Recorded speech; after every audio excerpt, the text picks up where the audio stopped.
So do you know what's rather easy to do? It's rather easy to start a business. I mean, when you think about it, when we all get started, we're super excited. I mean, that adrenaline is flowing and we are on a rush, just thinking about all the possible ideas and all the things that can come of our efforts. We're just ready to get the ball rolling. But what becomes very, very hard, what's really difficult is how do you keep that business going? How do you get it off the ground?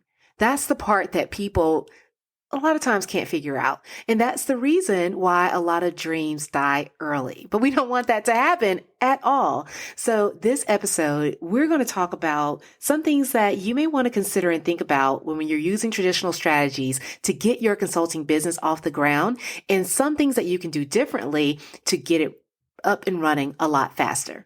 All right, let's get started. There's a misconception that we don't exist, that somehow our ability to excel at the highest level of our industry is limited, that overcoming barriers as a woman of color would be insurmountable. But what would happen if we decided to venture out on our own despite everything we're up against? I'll tell you. Welcome to the Black Girls Consult 2 podcast. I'm your host, Dr. Angelina Davis, a healthcare consultant, consulting coach, high performance fanatic, wife, and proud girl mom. I help transform female professionals into thriving solo consultants. And just like you, I'm wearing all the hats and doing all the things. So this podcast is to empower the busy female professionals to move past fear to start and grow a successful consulting business, despite the obstacles you may encounter. We'll dive deep into consulting practice, business strategy, mindset, and more. So grab your cup of coffee or tea if that's your thing, and let's get started.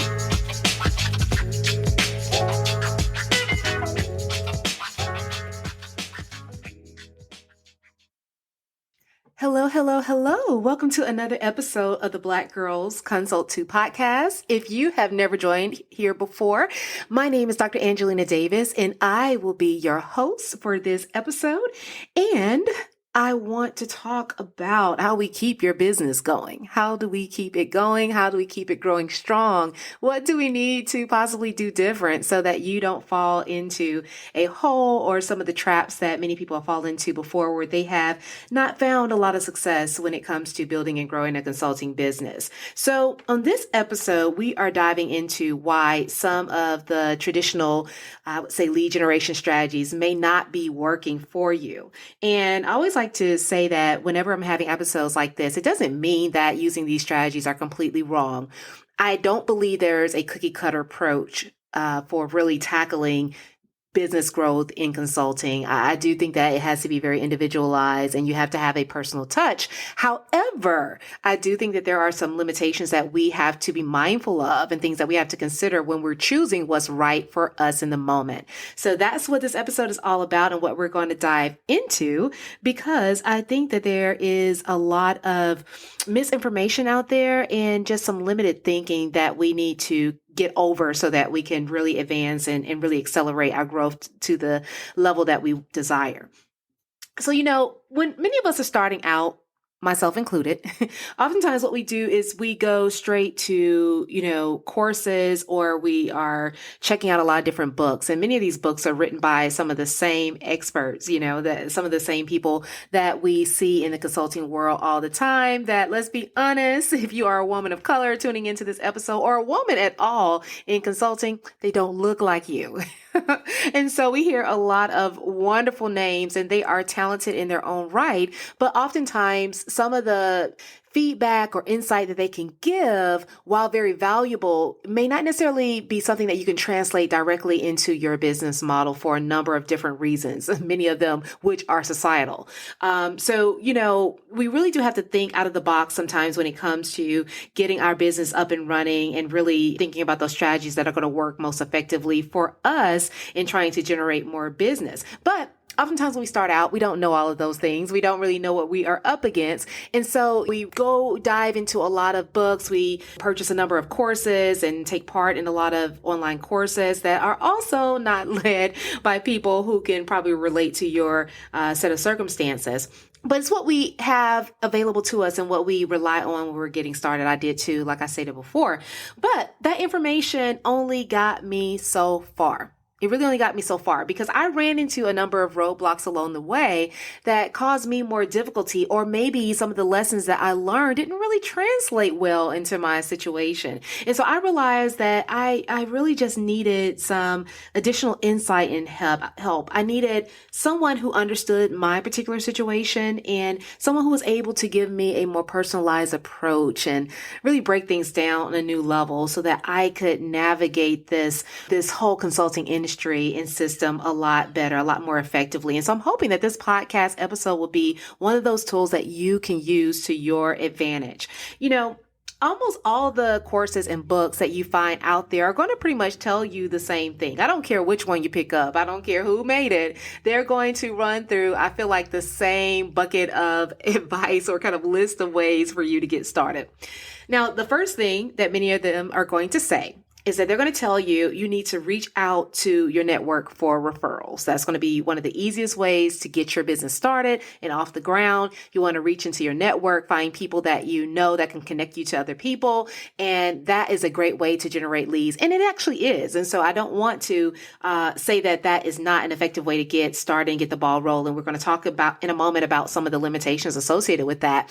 But it is a way to get started. However, I have heard someone say before, and I can't remember who the person was, but I thought that it was a great statement and it stuck with me forever. But they said that no one has ever built a multi-million-dollar business off of referrals alone. And that's just a fact. That's true. You're going to have to move beyond referrals at some point in time. And we're going to talk about how you can do that. So that's the first thing they're going to tell you. Reach out to your network for referrals. Now, the second thing is that they're going to tell you that you need to learn how to craft the perfect proposals because you're going to need to reply to numerous requests for proposals or RFPs in order to generate business. We're going to get into that in a moment as well. That is going to be the second bucket of advice. And then lastly, one of the other common things that you're going to find is that they're going to try and convince you that cold calling, cold messaging, cold email, cold whatever, situations where you don't know the person and you're reaching out to sell something, that is going to be the most effective way for you to generate leads and to build your business.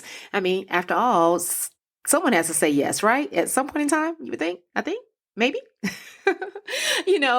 I'm telling the truth, but there is a reason why each of these approaches may be falling short for you and not allowing you to generate the business that you need. And so that's what I want this whole conversation to be about, talking about some of the reasons why these things are falling short and ways that we can actually fix it. Okay, so let's start with some of the problems with these methods. First, the whole aspect of network referrals. Referrals can actually be very, very helpful. And one of the reasons why referrals are helpful is because it's almost like someone vouching for you, right? They are saying that I know this individual is trustworthy, and that helps you to speed along the process of building that know, like, and trust factor. So referrals can be extremely helpful in that way, and they are beneficial. Now, do not get me wrong. You need to have referrals as part of your process for lead generation. That should always be in place. And there are ways that you can build upon and expand that referral process in your referral network. However, when you're starting out, your network for referrals may be limited. And I see this a lot, especially with women in consulting, and in particular with women of color in consulting. And that's because of just the typical structure of many C-suites that are present in larger organizations. There was a study that was published by McKinsey and Company toward the end of last year, and we're now in 2022. So this was at the end of 2021. And in that particular study, they talked a lot about how women just remain underrepresented across the corporate ladder. Actually, when you looked at the breakdown of women in the C-suite, the number of women represented roughly about 25%, with 20% of those individuals being white women. But if you look at women of color, they only represent 4%. And so when you think about people that we have oftentimes a very diverse friend circle and network. However, when you are a woman of color in particular, but a woman in general, you do not have the same level of access typically to individuals that you may be close to in the C-suite just because of that hiring dynamic that's there. And so that presents a limitation for you somewhat that you have to overcome. Now, you definitely can do that, but when you're starting out, this can be a challenge. And you have to also consider the fact that oftentimes your network may not necessarily be in the area that you are working in currently when it comes to building your consulting business, because maybe you've moved into an area that is different from where you worked previously. And although there are ways to navigate your network and kind of find contacts that may also be in the field or arena that you're practicing in currently, that takes time. It takes time to do that. And so sometimes you may not have as robust of a network that you can pull on. And that can be a limitation for some people. And we don't want that to be a limitation for you starting out, especially if you have hopes of building to 6 or 7 figures and beyond one day. Now, the second strategy that is often talked about is responding to requests for proposals. Now, it sounds very easy to do, right? Put yourself out there, put together a wonderful response and a wonderful proposal and submit it, and you will win business. You just have to find the right one. There is some truth to that. But the one thing that people don't often share and talk about is the relationship building that goes into the RFP process. And what you'll find is that a number of RFPs are already won and slated before you even throw your name in a hat.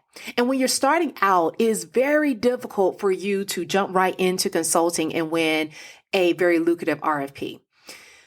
There are a number of issues with that. That's another episode we'll have to do very soon. But I want you to know that you don't have to rely on that process. Now, I'm not saying don't submit RFPs if that's what you desire to do. You can still do that. But just know that it may be a longer process than you anticipate. And you're going to have to do some lead work and build some of those relationships so that you can really position yourself more effectively to win the contracts that you want to win. And let's be honest. We talk about cold calling as an option. It definitely is. But if you're like me and you're listening to this podcast, you probably think that cold calling is uncomfortable. I definitely find it to be uncomfortable. I don't like to receive it. I don't like when people are coming and asking me for business right off without me knowing them and knowing anything about their business, assuming that I have that need in my business or in my life at that present moment. And so I just know for a fact that they are less effective. Do they work? Can they generate leads? Yes, they can. However, is it going to typically generate a lot of high quality leads that are meant for your business? Is it going to build a pipeline that is filled with people eagerly awaiting to work with you? More than likely not. More than likely not. And for that reason, I'm not an advocate of it. That is one method or strategy that I do not advocate for. The other two, RFPs and referrals, yes. But when it comes to cold calling, I'm not saying that you should not do it. You have to do what's best for your business, but I am not an advocate of it because I just think that there's so many better ways that you can spend your time building and growing your business. And so that's what we are going to talk about. Those things that are going to help you build more swiftly and more effectively. And I don't want to think about those things that I find to be less effective, and that is one of them. So you know that business growth and financial stability require one thing, and that's clients. So that means gaining more clients has to be top priority in your business if you want to survive without being in a constant feast and famine mode. That's just not sexy. So those other successful consultants you see on LinkedIn or Instagram making it look so easy, it's like they have some secret sauce or luck for endless clients or referrals. But honestly, all thriving practices are built on solid processes, showing up authentically in your marketing and positioning your expertise effectively. In other words, there's a consulting code that you can learn, plug into your business, and then modify so it leads you toward your ideal business and your ideal lifestyle. So if you want to know more and have the secret to crack this code, just visit my description and download the free foolproof checklist to grow your consulting business to 6 figures and beyond. Because when you crack the code, you'll be able to generate leads and increase profits with more ease.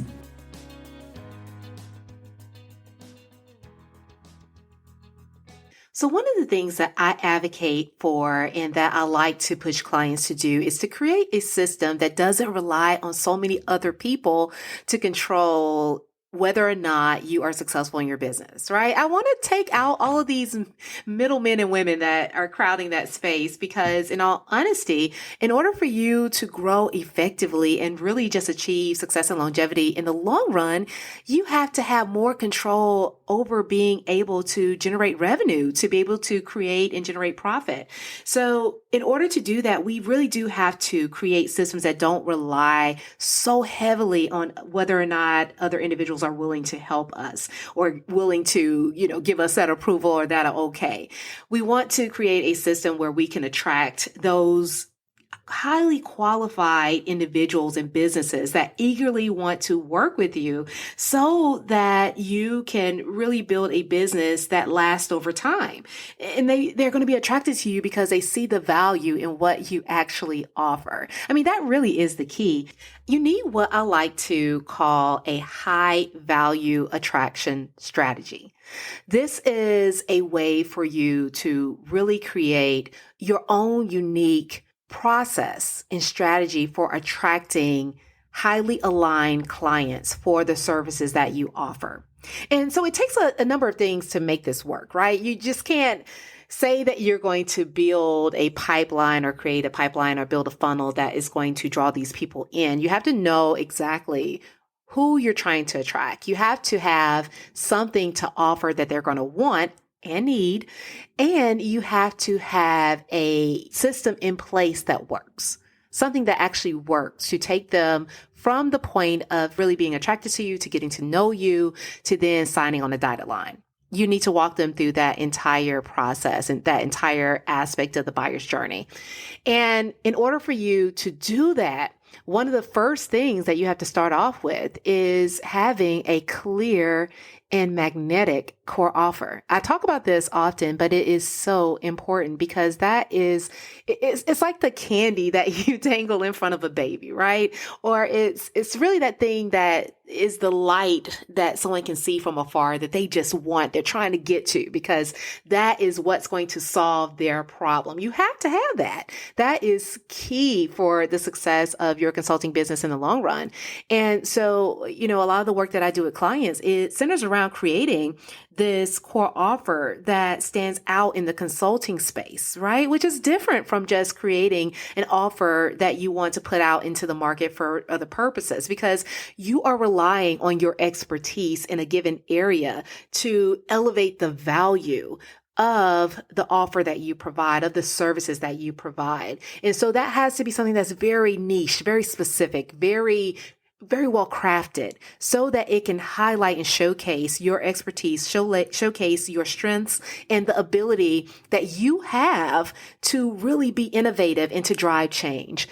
By doing that, you are going to have something that others are going to see as being highly valuable, because you're not just giving them information that comes out of the internet, right? It's not going to be something they can easily Google. What you're giving them is insight, direction, advice that's based upon not just the knowledge that you have, but also the interpretation of that knowledge based upon your lived experience that then provides them a unique perspective that helps them to grow and elevate their practice. It's what I hope that I'm doing for you right now.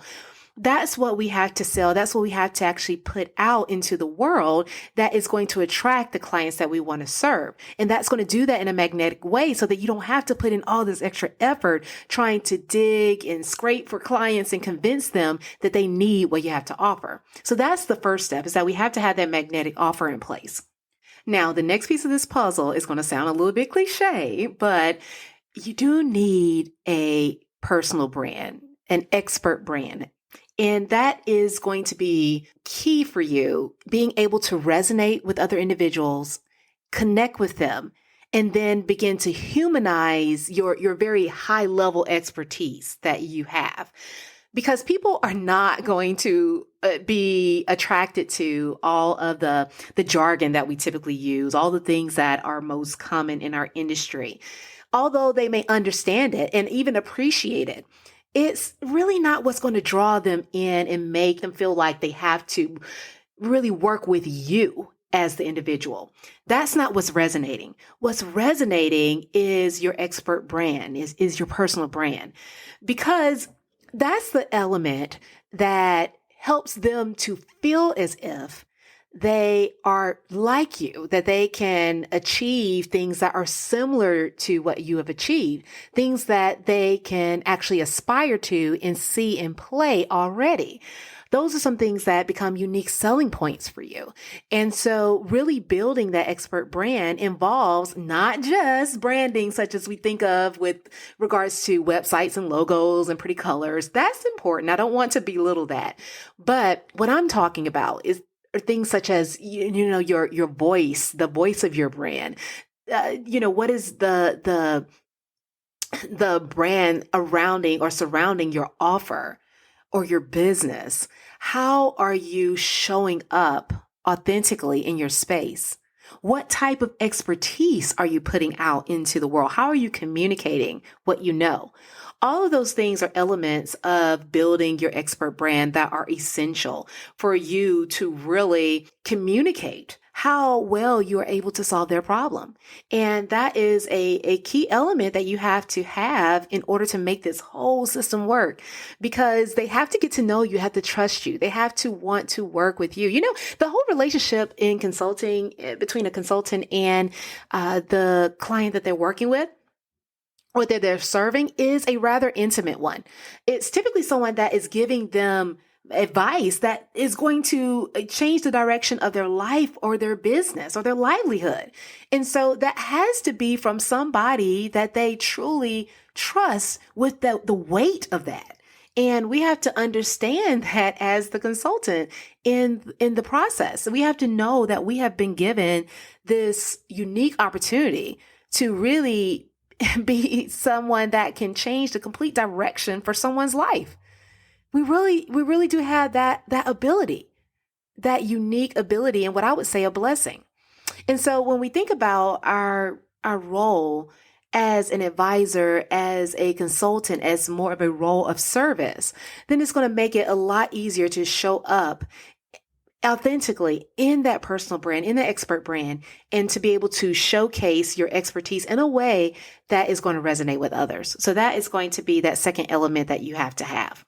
So now, once you have that magnetic core offer in place, once you have really built up your expert or personal brand, then the next thing you need is a system, right? You need a focused way of drawing in the ideal clients that you want to work with, and a way to move them through the whole buyer's journey so that you can get them to the table to sign on with you. And that's where you want to tap into what works best for you, your personality, and your lifestyle. So this is where things get to be a little bit more creative.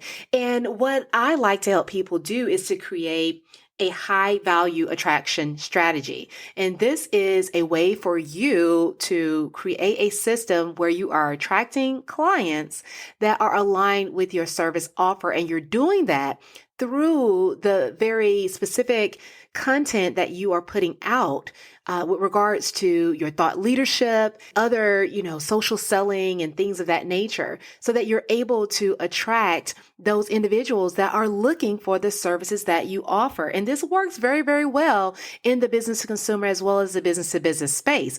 The key is that you have to know your industry. You have to know your market very, very well.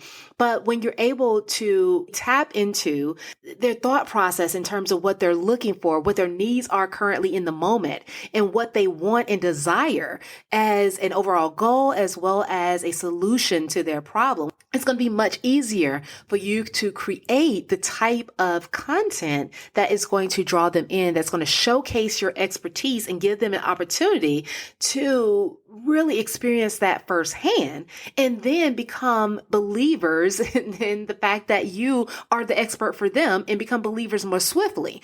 There are certain elements that you can do along the way that allows them to really find out more about you as a consultant, as a person, and then opportunities for you to create these connections so that you're able to better serve them and give them some level of experience of your expertise in action.